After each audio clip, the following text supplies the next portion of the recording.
بسم اللہ الرحمن الرحیم۔ سامعین محترم، آپ کی معلومات کے لیے آج بہترین سوال پیش کیا جا رہا ہے، اور وہ یہ ہے کہ کتنے بچے ایسے ہیں جنہوں نے حالت رضاعت یعنی دودھ پینے کی حالت میں بات کی؟ تو اس کا جواب یہ ہے کہ 4 بچے ایسے ہیں جنہوں نے حالت رضاعت میں یعنی دودھ پینے کی حالت میں بات کی۔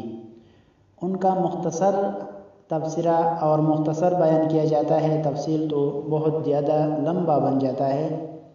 تو ان میں سب سے پہلے صاحب جریج یعنی وہ بچہ جس نے حضرت جریج کی عفت کی شہادت دی اور ان کی برات پیش کی، جس کا پس منظر یہ ہے کہ ایک عورت کے یہاں زناکاری کی وجہ سے بچہ پیدا ہوا، جس کو اس نے حضرت جریج کی طرف منسوب کر دیا۔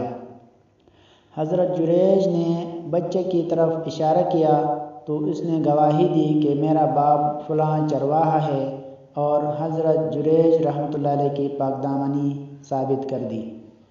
دوسرا بچہ جس نے حضرت یوسف علیہ السلام کی عفت کی گواہی دے کر زلیخا سے ان کی برات کی۔ اور نمبر 3 تیسرا فرعون کی لڑکی کی خادمہ کا بچہ جس نے فرعون کی لڑکی کو کفر سے ڈرایا۔ اور نمبر 4 حضرت عیسیٰ علیہ السلام ہیں، جس نے لڑکپن میں اور حالت رضاعت میں بات کر کے اپنے والدہ کی صفائی بیان کی اور فرمایا انی عبداللہ، میں اللہ کا بندہ ہوں اور اللہ کا رسول ہوں۔ حیات الحیوان جلد نمبر 1 صفحہ نمبر 80۔